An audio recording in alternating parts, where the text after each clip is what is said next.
Property खरीदते समय और प्रॉपर्टी बेचते समय किन बातों का विशेष रूप से ध्यान रखना होता है, क्योंकि जरा सी गलती से अगर हमने कुछ बातों का ध्यान नहीं रखा तो आयकर विभाग से 148 में नोटिस आ सकता है। तो किसी भी प्रॉपर्टी खरीदने वाले व्यक्ति को या प्रॉपर्टी बेचने वाले व्यक्ति को किन बातों को ध्यान में रखना होगा, इसको हम आज इस वीडियो में विस्तृत जानकारी देंगे। दोस्तों, इस वीडियो को आप आखिरी तक देखिएगा, क्योंकि एक जरा सी भूल आपको एक इनकम टैक्स का नोटिस दिलवा सकती है। तो सबसे पहले बात करते हैं कि प्रॉपर्टी खरीदने वाले व्यक्ति को किन बातों की ध्यान रख देनी है। व्यक्ति का सपना होता है कि उसके स्वयं की प्रॉपर्टी हो, जिसमें वो जिंदगी भर मेहनत करके जो इन्वेस्टमेंट करके जो राशि जमा करते हैं उसको वो उसमें इन्वेस्टमेंट करते हैं।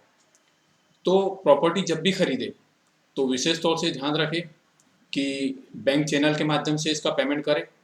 साथ ही साथ में आपके पास में इस प्रॉपर्टी को खरीदने के लिए जो राशि आप इसमें इन्वेस्टमेंट कर रहे हैं उसका सोर्स आपको जरूर याद होना चाहिए। हो सकता है कि आपने बैंक से लोन लिया हो तो सीधे बैंक खाते से सीधे बैंक खाते में आपके पैसे ट्रांसफ़र होते हैं बैंक से। दूसरी स्थिति हो सकती है कि आपकी कोई एफडी वगैरह इन्वेस्टमेंट पूर्व में की गई हो, उसकी मैच्योरिटी पर राशि प्राप्त हुई हो बैंक खाते में, या फिर आपको एलआईसी से राशि प्राप्त हुई हो, या किसी अन्य माध्यम से आपने किसी से लोन वगैरह लिया हो चेक के माध्यम से, या फिर आपकी स्वयं की थोड़ी थोड़ी बचत की हुई राशि हो जो कि आपके बैंक खाते में जमा होती है। तो देखने में ये आता है कि प्रॉपर्टी तो खरीद ली जाती है, पर कभी कभी आयकर विभाग से नोटिस प्राप्त होता है 148 में कि आपने जो प्रॉपर्टी खरीदी है तो उसका सोर्स क्या था, या फिर एकदम से एक मुश्त राशि बैंक में नकद जमा की जाती है।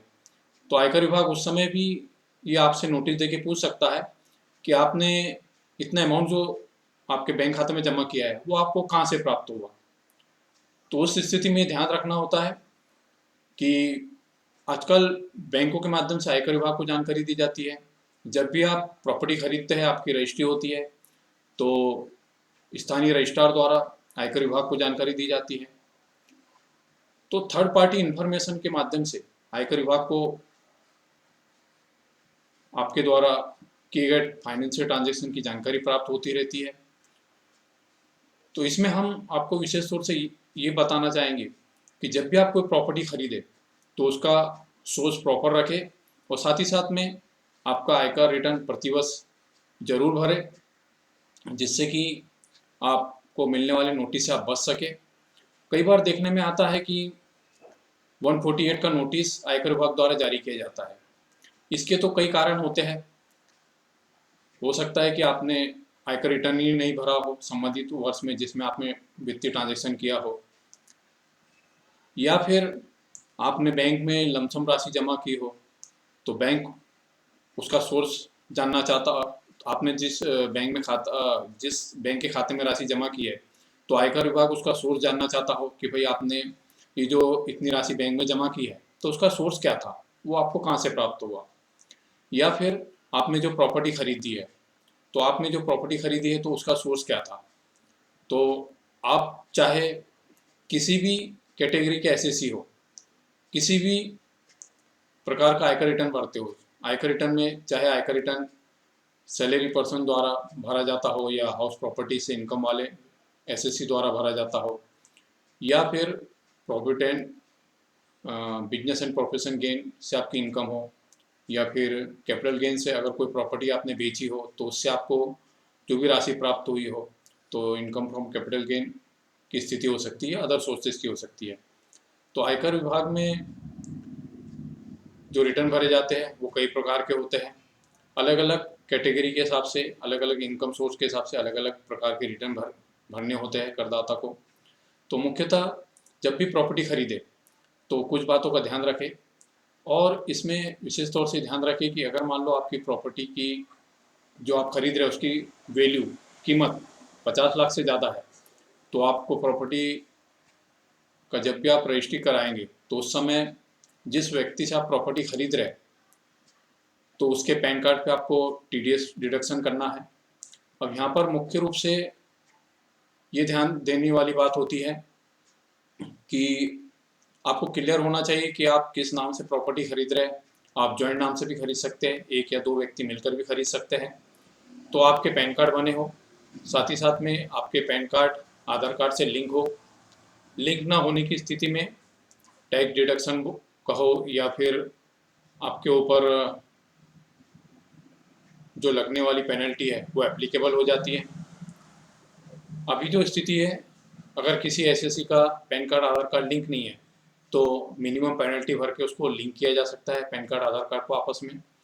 और उसके पश्चात जब भी आप प्रॉपर्टी खरीदें तो वहाँ पर आपके केवाईसी ग्रुप में आपके पैन कार्ड और आधार कार्ड उपलब्ध कराएं और संबंधित वर्ष के लिए आप आयकर रिटर्न आपका जरूर भर दें, जिससे कि भविष्य में आपको आयकर विभाग से सेक्शन 148 ए के अंतर्गत नोटिस प्राप्त होने की संभावना काफ़ी कम हो जाएगी।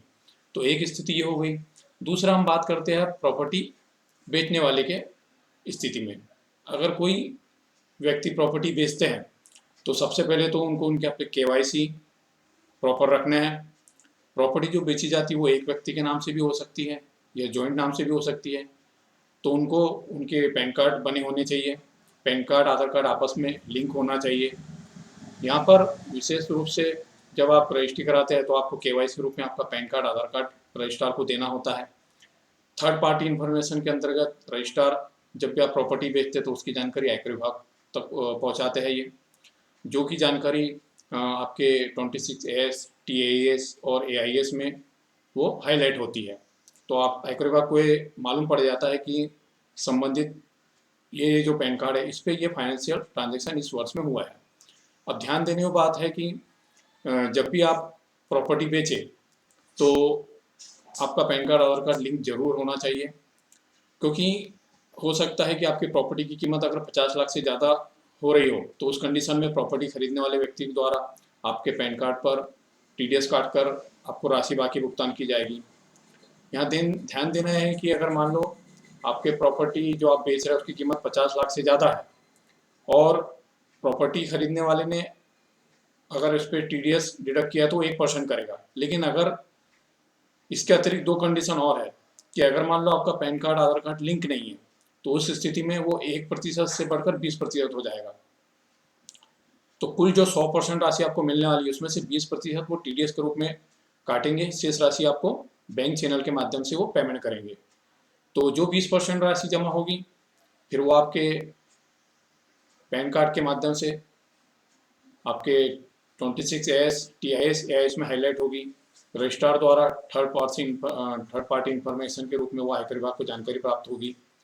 तो उस स्थिति से बचने के लिए आपको आपके पैन कार्ड आधार कार्ड को लिंक जरूर करना चाहिए और अधिकतम दर से जो टीडीएस कटता है उससे बचने के लिए ये जरूर काम करना चाहिए। तीसरी स्थिति हो सकती है कि कोई प्रॉपर्टी बेचने वाला व्यक्ति NRI हो, मतलब वो भारत के बाहर का निवासी हो। तो उस स्थिति में NRI की स्थिति में ये जो टीडीएस की राशि है ये 1% से बढ़कर 30% हो जाती है। तो अगर कोई NRI प्रॉपर्टी बेच रहा है और अगर उसकी कीमत 50 लाख से ज़्यादा है तो प्रॉपर्टी खरीदने वाले को उस पर NRI के लिए जो टीडीएस की रेट एप्लीकेबल है उससे टीडीएस काटना होता है और वो उसके पैन कार्ड पर जमा करना होता है, जो कि NRI जो प्रॉपर्टी बेच रहे हैं उसके 26S, TIS, AIS में वो हाईलाइट होती है और इसकी जानकारी रजिस्ट्रार द्वारा आयकर विभाग को दी जाती है। तो यहाँ पर विशेष रूप से ध्यान रखना है प्रॉपर्टी बेचने वाले व्यक्ति को भी कि वो अपने डॉक्यूमेंट, अपने KYC कंप्लीट रखे, साथ ही साथ में संबंधित वित्तीय वर्ष के लिए आयकर रिटर्न जरूर भर दे, क्योंकि जब आप प्रॉपर्टी बेचते हैं तो वो राशि आप बैंक चैनल के माध्यम से प्राप्त करते हैं, वो आपके बैंक खाते में जमा होती है। साथ ही साथ में रजिस्ट्रार द्वारा वो आयकर विभाग को जानकारी दी जाती है थर्ड पार्टी इन्फॉर्मेशन के रूप में। तो दोनों ही तरीके से आयकर विभाग के पास जानकारी जाती है, एक तो रजिस्ट्रार के माध्यम से जब आप रजिस्ट्री करते हैं प्रॉपर्टी बेचने की, दूसरा जब आपके खाते में आपके बैंक खाते में राशि जमा होती है। तो इस प्रकार अगर आप आयकर रिटर्न नहीं भरेंगे तो उस स्थिति में आयकर विभाग आपसे 148A के अंतर्गत आयकर नोटिस देकर जो प्रॉपर्टी आपने बेची है तो उससे संबंधित आपने आयकर के नियमों का पालन किया है या नहीं, इसकी वो जानकारी आपसे मांग सकते हैं।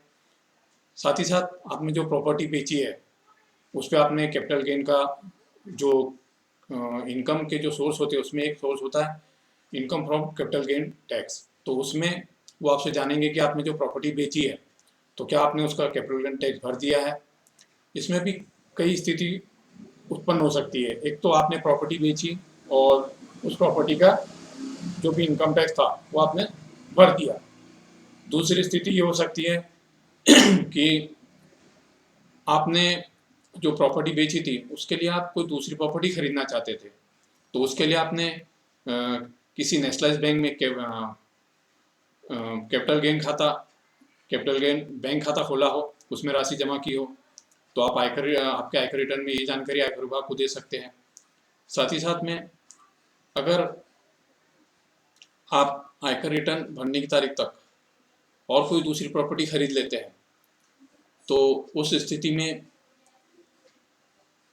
आपको आयकर रिटर्न में ये जानकारी देनी होती है। और यहाँ स्थितियाँ भिन्न भिन्न होती है कि आप किस नेचर की प्रॉपर्टी बेच रहे हैं और उसके बाद में आप इन्वेस्टमेंट कर रहे हैं तो किस नेचर की प्रॉपर्टी में कर रहे हैं, कहाँ पर आपको पूरी राशि इन्वेस्टमेंट करनी है और कहाँ पर आपको जो उस पर प्रॉफिट हुआ है वो इन्वेस्टमेंट करना है। इस पर भी हम अगले वीडियो में विस्तृत रूप से जानकारी देंगे। साथ ही साथ में एक स्थिति ये भी हो सकती है कि जिस अमाउंट पर प्रॉपर्टी बेची है उसका पार्टली अमाउंट मतलब कुछ हिस्सा इन्वेस्टमेंट किया जाए और कुछ हिस्से पे टैक्स दिया जाए। ये अब उस प्रॉपर्टी बेचने वाले व्यक्ति को, करदाता को, उसकी जो भी स्थिति है उस पर डिपेंड करेगा कि क्या वो पूरे के पूरे प्रॉपर्टी पर टैक्स भर देना चाहता है या फिर कुछ कैपिटल गेन खाते में जमा की है या उसने कुछ प्रॉपर्टी खरीद ली है या फिर वो पार्टली इसमें इन्वेस्टमेंट करना चाहता है। तो प्रॉपर्टी बेचने वाले व्यक्ति को भी ये विशेष रूप से ध्यान रखना चाहिए कि जब भी आपने प्रॉपर्टी बेची है तो आपका आयकर रिटर्न उस वित्तीय वर्ष का आप जरूर भरें, ताकि गवर्नमेंट को मालूम पड़ जाए कि इस व्यक्ति द्वारा जो भी थर्ड पार्टी इंफॉर्मेशन आयकर विभाग को मिली है और आपने जो इनकम टैक्स रिटर्न में जानकारी दी है वो वेरीफाई हो जाए और साथ ही साथ में आपके बैंक खाते में जो जमा है और जो आप आयकर रिटर्न में जिस अमाउंट पे प्रॉपर्टी बेचना बताएंगे वो वेरीफाई हो सके। तो इस प्रकार से आपके आयकर रिटर्न में दी गई आपकी जानकारी और रजिस्ट्रार द्वारा आयकर विभाग को दी गई जानकारी और आपके बैंक खाते में जमा हुई राशि ये वेरीफाई हो जाती है। तो आपको भविष्य में इनकम टैक्स विभाग से 148A के अंतर्गत नोटिस मिलने की संभावना भी समाप्त हो जाती है। इसके विपरीत स्थिति में अगर आप प्रॉपर्टी तो बेच देते हैं और आयकर रिटर्न नहीं भरते हैं तो उस स्थिति में आपको आयकर विभाग से नोटिस प्राप्त होगा। फिर उस संदर्भ में आपको संबंधित डॉक्यूमेंट, उससे संबंधित जानकारी उपलब्ध कराना होगी और उससे संबंधित अगर कुछ टैक्स की लायबिलिटी बनती है तो वो पेमेंट करना होगा। अगर आयकर विभाग इससे सहमत हो जाता है तो उससे संबंधित वो आदेश पारित करेंगे।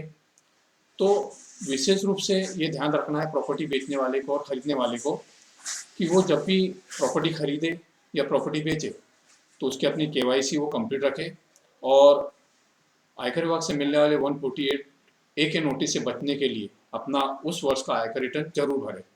तो दोस्तों आज हमने इस वीडियो में इस महत्वपूर्ण बिंदु पर जानकारी प्राप्त की।